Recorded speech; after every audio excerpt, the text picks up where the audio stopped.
इस कार्यक्रम के पुण्यार्जक हैं आयोजक श्री अबुर्द गिरिराज जैन श्वेतांबर तपा गच्छ गगन उपाश्रय ट्रस्ट, पिपली बाजार, इंदौर। सहयोगी समग्र जैन श्वेतांबर श्री संघ, श्री जैन श्वेतांबर मालवा महासंघ, नवरत्न परिवार, इंदौर।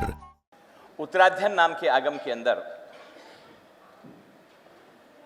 एक महत्वपूर्ण बात आई है। उस बात का नाम है परिशः।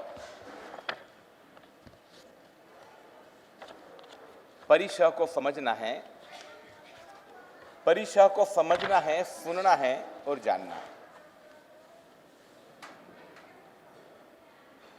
परिशः यानी क्या? इच्छा से दुख को सहन करना, उसका नाम परिशः। संसार के अंदर जितने भी दुख आप सहन करते हो, वो इच्छा से करते हो या अनिच्छा से करते हो? शायद अनिच्छा से करते हो। लाइट चली जाती है, भयंकर गर्मी है, आपको मजबूरी में सहन करना पड़ता है। वो आपकी इच्छा नहीं है, वो आपकी मजबूरी है।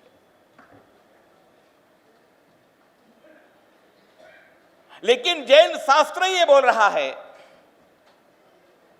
कि पुण्य कब मिलेगा? जब आप इच्छा से सहन करेंगे। भयंकर गर्मी है, मान लो, जैसा कि अभी आप महसूस कर रहे हैं। ऊपर पत्रे हैं, आप बिल्कुल सामायिक में बैठे हुए हैं। यहां सारे कूलर लगे हुए हैं, इधर भी कूलर लगे हुए हैं, सारी व्यवस्थाएं हैं, लेकिन उसके बावजूद भी आप प्रसन्नतापूर्वक सहन कर रहे हो कि नहीं, चाहे गर्मी हो तो चलेगा, लेकिन हम परिशः को सहन करेंगे। उत्तराध्ययन नाम के आगम में कहा है कि कल्याण का मार्ग वो है जो इच्छा से सहन करे। शादी न होती हो और ब्रह्मचारी का पहचान ले, वो इंपॉर्टेंट नहीं है। घर में खाने को है नहीं और इसलिए वो आयमिल की ओली उठावे, वो इंपॉर्टेंट नहीं है। इंपॉर्टेंट वो है कि हैसियत है, शक्ति है, क्षमता है, और उसके बावजूद भी वो त्याग करे, वो परिशः को सहन करे। जैन आगम शास्त्रों में 22 प्रकार के परिशः बताए हैं। याद रहेंगे आप लोगों को 22 परिशः? कोई बात नहीं, आप सुन तो लो। परि का मतलब होता है स्वेच्छा से, चारी ओर से, और शह का मतलब होता है सहन करें। अभी महाराष्ट्र में एक घटना घट गई। एक श्राविका बहन बड़ी साधक थी, बड़ी साधना में थी। ठंड के दिन थे, रोज आधी रात को उठ करके वो ध्यान करती थी, साधना करती थी, सामायिक में साधना करती थी। उसके परिजन उसके आसपास में थोड़ी सी अलाव लगा करके रख देते थे। अलाव मतलब समझते हो ना, आग, क्योंकि भीषण ठंडी थी, ठंड के दिन थे। योग संयोग की बात है, कोई छोटी सी हवा का झोंका आया, अलाव के अंदर से एक चिंगारी उन साधिका बहन के पास में आई। कपड़े हैं, कपड़े को आग जल्दी पकड़ लेती है। धीरे धीरे वो आग उनके पूरे कपड़ों के अंदर फैल गई। कहानी अब चालू होती है। पुण्यपाल जी वो साधना में हैं, कायोत्सर्ग में हैं, ध्यान में हैं, परिशः सहन कर रही है। आग उसके चारों ओर लग चुकी है। वो चाहती तो उठ सकती थी, वो चाहती तो भाग सकती थी, वो चाहती तो बच सकती थी। छोटी सी आग थी, कोई बड़ी आग नहीं थी। लेकिन उसने ये कहा कि नहीं, उसने ये कहा कि नहीं, मैं सहनता करूंगा। अभी थोड़े टाइम पुरानी बात है, लंबी चौड़ी पुरानी बात नहीं कर रहा हूं मैं आपको।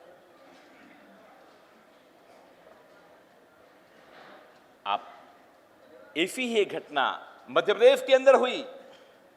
एक दिगंबर माता जी, अरिका माता जी, वो भी इसी प्रकार से ध्यान में थे और उनको भी इसी प्रकार से अग्नि ने घेर लिया, लेकिन वो अग्नि से अलग नहीं हुए, वो अग्नि से बिछड़े नहीं। उन्होंने वहीं पर समाधि लेकर के अपने प्राणों का त्याग कर दिया। न मुंह में से एक चीख निकली, न मुंह में से एक आवाज निकली, नहीं वो भागी, नहीं वो दौड़ी। अरे साहब, वो आपकी ही बिरादरी की थी, वो भी महिला थी, वो भी श्राविका थी, वो भी साधिका थी। परिसर को सहन करना है। आपके आत्मा में अनंती शक्ति है, आपके आत्मा में अनंत अनंत शक्ति रही हुई है। आप ढीले क्यों हो रहे हो? 2 उपवास करने से ढीले हो जाते हो। अष्टम तप की बारी आती है तो नाटक करते हो, क्योंकि उपवास की बात करते हो। करेंगे या मरेंगे। महावीर का धर्म क्रांति का धर्म है, महावीर का धर्म शूरवीरों का धर्म है। एक अद्भुत घटना आती है, महावीर चरित्र में आएगी। उसमें इंद्र परमात्मा से निवेदन कर रहा है कि प्रभु, मैं अपने अवधि ज्ञान से ये देख पा रहा हूं कि आने वाले समय में आपके ऊपर बहुत सारे उपसर्ग होने वाले हैं। परमात्मा, आप मुझे इजाजत दें, मैं आपकी सेवा में रह करके आपसे आपके ऊपर आने वाले जितने भी उपसर्ग हैं उन सभी को मैं क्या करूं? दूर हटा दूं। परमात्मा ने कहा, इंद्र, किसी की सहायता के साथ आज दिन तक कोई भी तीर्थंकर ने केवल ज्ञान को प्राप्त नहीं किया है। मैं अपने बलबूते पर तीर्थंकर हूं, अपने बलबूते के ऊपर अपनी शक्तियों से अपने परिश्रमों को सहन करके मैं कल्याण के मार्गों को चुनूंगा। आपको परिश्रम कभी सहन करना है या नहीं करना है? ये जितने भी श्रावकगण बैठे हुए हैं, आप लोगों को तो मैं श्रावक कैसे मानूं? आप नाराज मत होना पीछे वाले, पर ये आगे वाले जितने भी दिखाई दे रहे हैं, कपड़े वाले जितने भी दिखाई दे रहे हैं, उन सबको तो मैं श्रावक के रूप में उनकी अनुमोदना करता हूं। वस्त्र में बैठे हुए हैं, ये सारी माताएं वस्त्र में बैठी हुई है, सामायिक के वस्त्र में बैठी हुई है, और इनके लिए भी परिसह की बात आती है। परिसह को सहन करना है, और 22 परिसह में सबसे पहला अगर कोई परिसह है, उस परिसह का नाम है क्षुधा परिसह। भूख को सहन करना, भूख को सहन करना, उपवास करना, बेला करना, अट्ठई करना, अठम तप करना, सिद्धि तप करना, माफक शमन करना, भूख को सहन करना। आजकल का दुर्भाग्य ये हुआ है कि आपके बच्चों ने कभी भी ये सहन ही नहीं किया। भूख क्या होती है ये आपको पता भी नहीं, आपको ये मालूम ही नहीं कि भूख क्या होती है। भूख लगी नहीं कि खाया नहीं। दिन में कितनी बार टंकी भरते हो भाई? टंकी भरने की कोई लिमिट होती है कि नहीं होती है? न टंकी भरने की कोई लिमिट होती है साहब, और न कोई टंकी खाली करने की कोई लिमिट होती है। जब मन पड़े तब खाना चालू कर दिया। मनीष जी, एक व्यक्ति मुझे मिला था, होगा कोई 65-70 साल का। बोले, गुरुदेव अब तो खाना ही खवाना बंद हो गया, पहले तो जवानी में क्या गुरुदेव खड़े खड़े 25 रोटी खा जाते थे, अब तो कुछ खा ही नहीं सकते हैं। फिर भी मैंने पूछा क्या खाते हो, बोलो तो सही क्या खाते हो। उनकी हेल्थ हाइट को देख करके मुझे लग रहा था कि शायद ये मजबूती से खाते होंगे। मैंने पूछा क्या खाते हो? बोले कुछ नहीं खाता हूं गुरुदेव, सुबह नाश्ता करता हूं, पोहे जलेबी जो भी मिल जाए वो, 9 बजे कॉफी पी लेता हूं गुरुदेव, 11 साढ़े 11 बजे बड़ी मुश्किल से 5 रोटी खवाती है, दोपहर को लाख इच्छा होती है खाने की गुरुदेव, लेकिन गर्मा गर्म नाश्ते कचौरी वचौरी कुछ हो जाता मिल जाता खा लेता हूं। शाम पड़ते ही खिचड़ी कड़ी 2-3 फलके ऐसा कुछ ले लेता हूं गुरुदेव। रात को दूध पीता हूं गुरुदेव, कुछ खा ही नहीं सकता हूं। हाँ भाई, इससे ज्यादा खाना भी क्या है? इससे ज्यादा खाना क्या है? लेकिन शास्त्र ये बोल रहा है कि क्षुधा परिसहन करो। आप में अनंती शक्ति है, मन को मनाओ, मन के गुलाम मत बनो। जो मन कहे वो मत करो। थोड़ी अपनी वाली भी चलाओ, थोड़े अपने आत्मा का भी सम्मान करो। अरे अपना भी तो सत्व जगाओ। चाय की आदी बनते हो, चाय नहीं मिलती है तो सर चकराते हो। अरे चाय के चक्कर में किसी की 12 बजा देते हो। ये आदत के गुलाम, ये खाने के गुलाम, ये वस्तुओं के गुलाम। अरे आप तो अनंत शक्तिशाली हो, आत्मा हो साहब। आप में अनंती शक्ति है। इस दुनिया में कोई ऐसी शक्ति नहीं है जो आप नहीं कर सकते हो। कोई ऐसा कार्य नहीं जो आप नहीं कर सकते हो। अभी स्थिति तब चल रहा है, यहां पर डामाडोल हो रहे हो, कमजोर होते जा रहे हो। और आश्चर्य की बात यह है साहब कि गिरते हुए को क्या देना चाहिए? सहारा देना चाहिए। ईमानदारी से बोलना। आप लोग घर वाले क्या क्या करते हो? बोलो क्या करते हो? ईमानदारी से बोलो क्या करते हो? 2-4 उल्टी हो जाती फिर क्या करते हो? 2-4 उल्टी हो गई, 2-4 दस्त लग गए, बराबर बियाफना हुआ नहीं, खाने की व्यवस्था बराबर जमी नहीं, थोड़ा सुस्ती आ गई, बुखार आ गया, इंजेक्शन लगा दिया, फिर क्या करोगे? नहीं गुरुदेव, आपको पता नहीं है, इसको तकलीफ हो रही है, आज उल्टी हो गई, आज ये हो गया, अरे वो हो गया, क्या कमाल कर रहे हो? जब मां बच्चा पैदा करती है ना, तब कितनी उल्टियां करती है, कितनी तबीयत खराब करती है, लेकिन फिर भी उस बेटे के प्रति जो ममत्व होता है, जो मोह होता है, उस मोह के कारण वो सारी विपदाएं सहन करती है, वो सारी समस्याओं को झेलती है। अरे आत्मा का कल्याण करना है, मन को जीतना सीखो, मन के गुलाम मत बनो, मन के स्वामी बनो, मन के बादशाह बनो। अनंत आत्मशक्ति को जागृत करो, करेंगे या मरेंगे। राहुल भैया, एक सत्य घटना बता रहा। चेन्नई के एक हॉस्पिटल में भयंकर आग लगी। 5 मंजिल का वो हॉस्पिटल था। भयंकर आग लग गई, चारों ओर से पूरी बिल्डिंग को आग ने घेर लिया। अनेक मरीज थे उस बिल्डिंग के अंदर, वो सारे के सारे उनको निकाला जा रहा था।